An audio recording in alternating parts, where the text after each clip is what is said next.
Melisa Calabria is an Argentinian painter who focuses on self-portraits and storytelling. Having studied with Ricardo, Celma and Nerdrum, she underlines the importance of causality in her narratives, imbued with a dreamlike atmosphere of yearning and melancholy.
Here we are.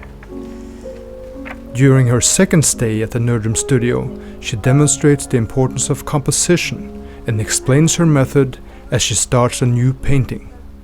This sketchbook I started is a notebook mostly, but I use it since I arrived this season in the Nerdrum school.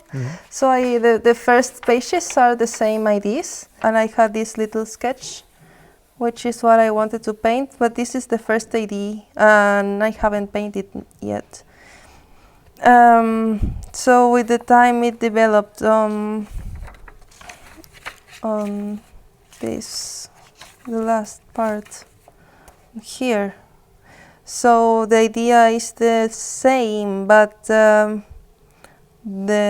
elements that compose the story are a little bit different, because the main idea was sort of a liberation from these people who I don't know who they are, so I wasn't very sure. That's why I haven't painted it yet.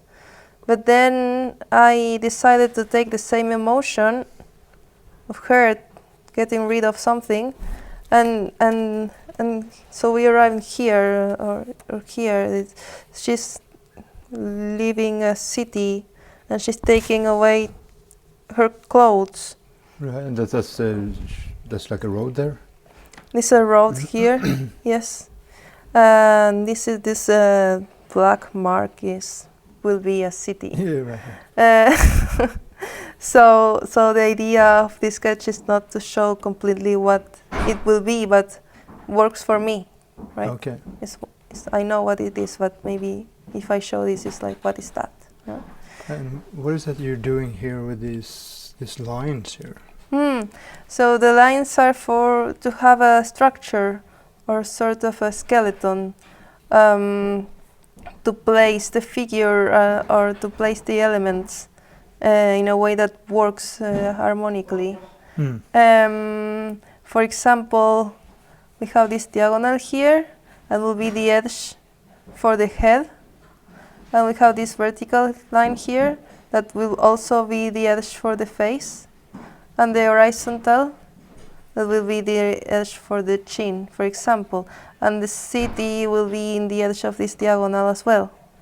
Right, yeah. Yes. So I will keep my little sketch here, because I also think that it's good to have the sketch always closer. Because that's your idea of the mood or the general, the general idea. Yeah. Yes, I think I was thinking that sometimes the model is more important. Happens, no? That the model starts to be more important than the idea, and then you stop thinking of the idea, but to make a nice face, you know, and first should be what is the first, and then we. So you don't. It's kind of that you don't get lost in this naturalistic reporting of how things actually look like. That you just copy what the model is, but you remember the structure of the story or the How do you organize it in the little, and then I will paint the face. I don't care for where is the eye now on that, or make it just the structure here. The head shall not be bigger than this, and then you just have to place the eyes on the correct place. Yes, then but it's not important at the very beginning, right? The important thing is like, why would I draw a sketch then? So the little city will be here, but will be very foggy and fuzzy, and won't be, because if I make it very strong, then we'll be competing with the face, and we don't want that. No. But we need to, maybe here it will be in the center. The center could be this. Right, you're noting that, so you have. Yeah. Okay. So, and she will have. I want her. I want to show that she's taking out her. Taking off the clothes. The clothes. Or, so maybe a little hand here, not very important about talking about description, but to help to show. She's taking off something as she's running, or because, So yes, at the very beginning, I don't look very much at what my face, for example, or the body, but I took care first of the composition. Yeah. And then starts the problem. Then you have to figure out if you can actually do it, paint it. Yes. Well, maybe not now. Not. Is there a specific reason for choosing that color in the beginning, or is it? Yeah. I like to start with a shadowish color, mixing black and red, because then you start rendering by shadows, and then you will get very thin shadows. Yep. So on top of that, you will be able to work with very thick, or not very thick, but thicker layers of building up thicker as you go. Yeah. Yes.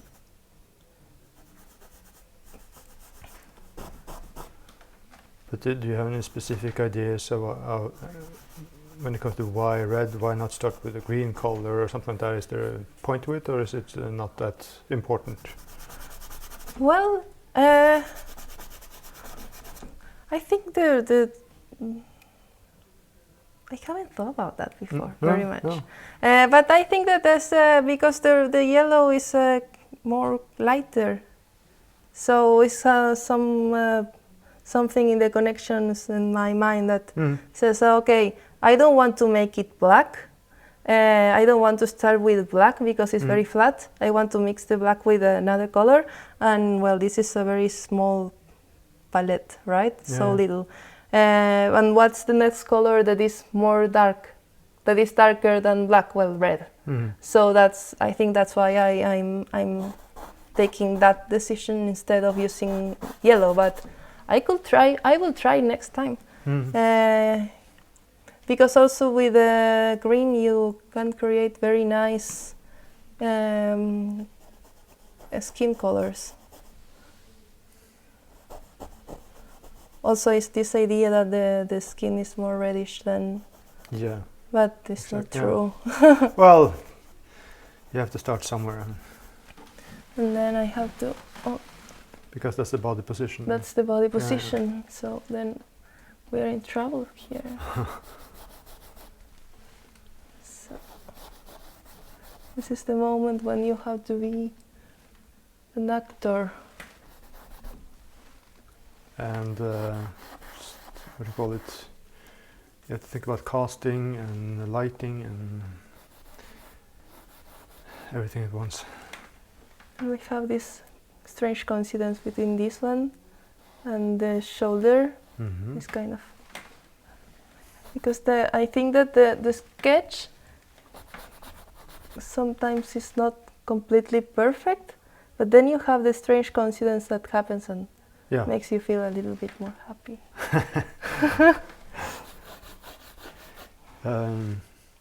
We were talking about before we started recording about what you teach your students. I thought it was funny, or what do you say? I guess we had the same experience when it comes to teaching people how to proceed and whether or not that reflects how you paint yourself. You want to say something about that, because I think that should be included. Yes, of course. Well, we were talking that these videos I will include you here. Okay. I'm not the only one here. Share the blame. Yes, I record these videos for my students, the online students, and the videos are technical. It's about technical or craft, technical skills, how to observe, or about measuring and measuring directions, and how to render and darks, shadows and lights, and everything is very technical and stiff. But I think that is related with what we talked about the other day, that in nature we have the structure and then the amorph on top of the structure.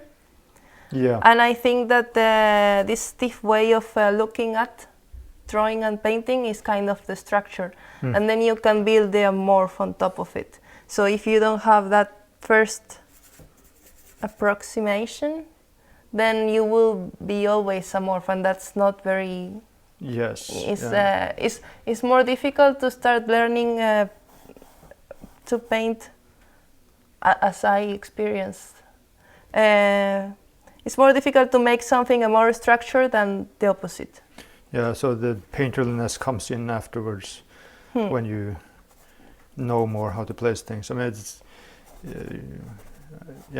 what I was thinking about was that my experience, when I think about it now, the first online course I made, that was in Norwegian, but for amateurs. So that of course also plays in.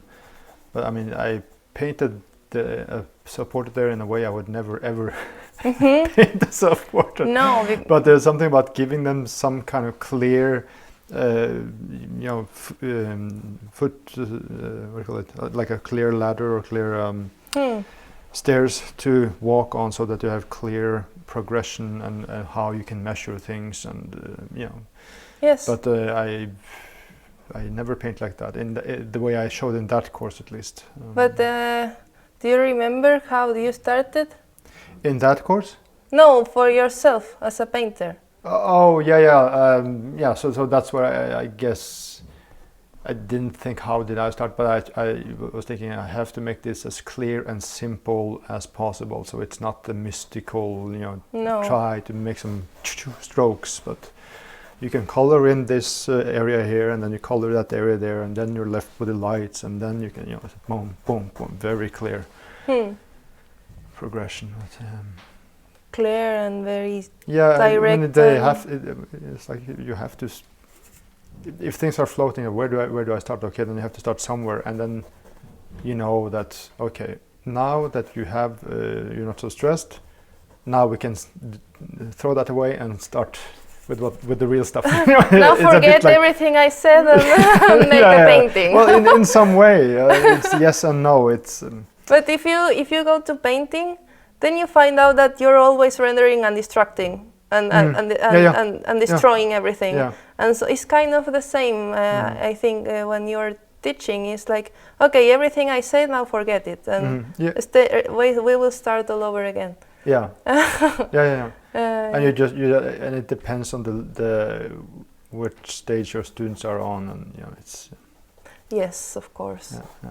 It's complicated, but I think that I don't know how you organize it, but I made a sort of progression from the very lower level as the basis, and then start to grow and end up with a self-portrait. I haven't get into composition because that's I think is better to talk, not to make. Well, you can make a video, but I'm not very good at it. I think at that topic specifically. Yeah, it's well, you start making courses, you need to reach many people. Of course, if you start making a online course on how to make a great composition, then it reduces your audience. But I mean, you can just make different levels for different students. Right? But what I wanted to get at is that the way you're painting now, you would never ever show your students this. Sorry. This is not recorded, right? No, we're not. This is just between you and me. It's what you told me before starting. You can trust me. I would never, ever post something that, without you knowing about it. Yeah. So this is not what you would do in like a typical online teaching. No, because course. I think that first is the start from. It has some steps before. To start to paint from a sketch implies to know how to build a face. Before. Yeah. So. But what? Sorry. No, yes, tell me.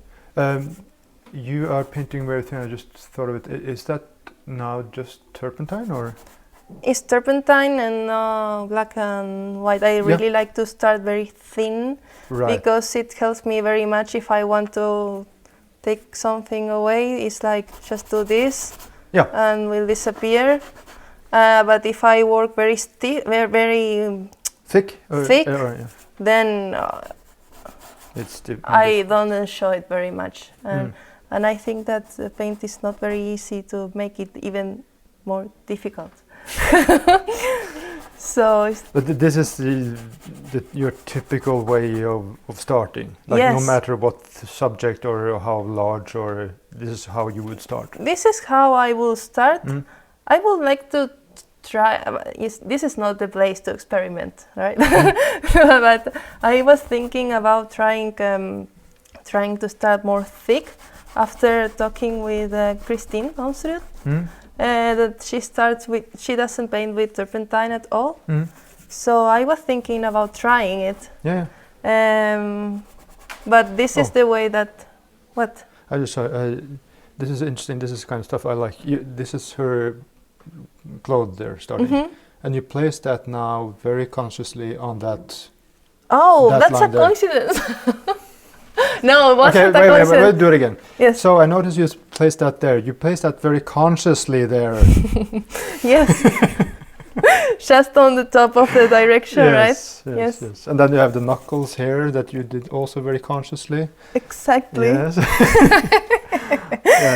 Yes. Well, but maybe consciously or not, the lines are there. So you can decide because they are there, or you will just follow them without knowing. Because this also happens sometimes that, for example, I have the head here, and maybe I want to paint a cloud on top of it. And instead of doing this, I do this, and that's not very good. Because it's like following without conscious of doing it. I think that's not very good.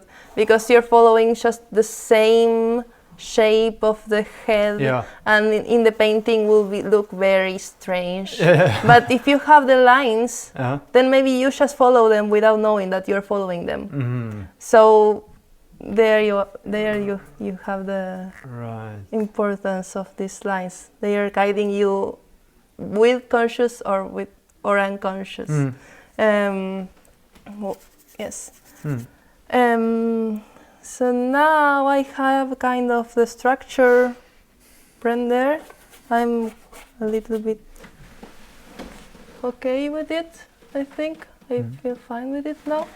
So now is the time of adding painting, I think. Maybe I can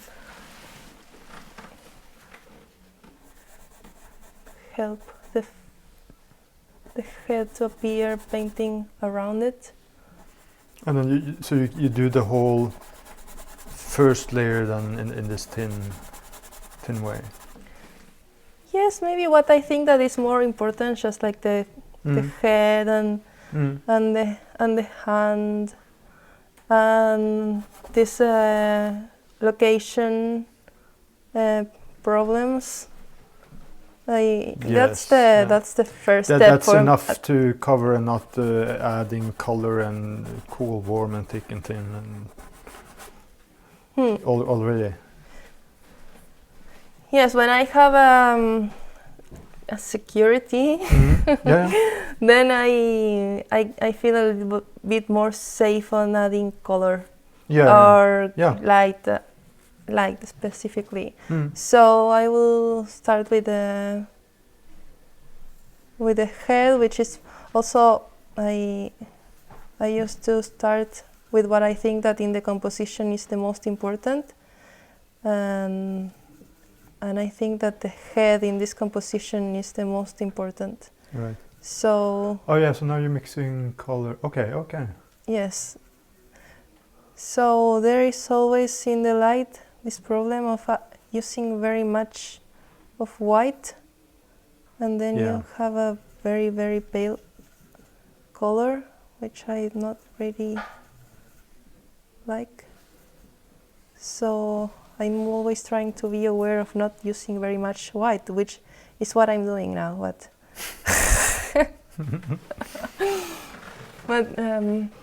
yes, and I used to start with the forehead. You always do that? You always do that, you mean? Yeah. I used to. Used to, but not anymore? I do it. Yeah, I do it. Yeah. You are used to doing that. Oh, yeah. No, I do it because it's just to take care to not have it very small. Because it's a problem sometimes. And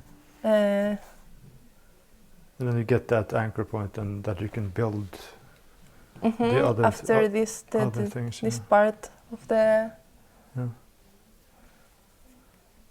of the head. I think that helps so much to build a good proportion. It's interesting too now that you started with sort of this reddish tone and you're adding more warm peach-like color, and then the canvas becomes a bit gray or even a bit green. You're right. It's all simultaneous contrast, but also complementary contrast. Very, very fine complementary contrast. Yes, you're right. It wasn't green before. No. You are squeezing the green out of it. That's the nice part of working on top of very neutral color and a very neutral value. That you can push it in different directions. And this is the same ground that I made this video for the School of Pillars about how to prepare your canvas. This is that same chalk ground, right? It's the same, yes. It's what we use here. It's a great ground. It doesn't absorb and creates a very nice oily, oily ground. It's another feeling. In Buenos Aires, it's quite difficult to get to linen. Oh. So we used to work with cotton. Oh, okay. But the cotton is not a very good ground for this ground. Oh. Because it's so thin that and the ground is very thick that can't absorb it completely. Oh. So before leaving, I will buy some molds of this gum. Thank you for checking out this video from the School of Apelles. To watch the full video and access our premium library, go to caveofapelles.com/subscribe and become a $10 patron. That's caveofapelles.com/subscribe.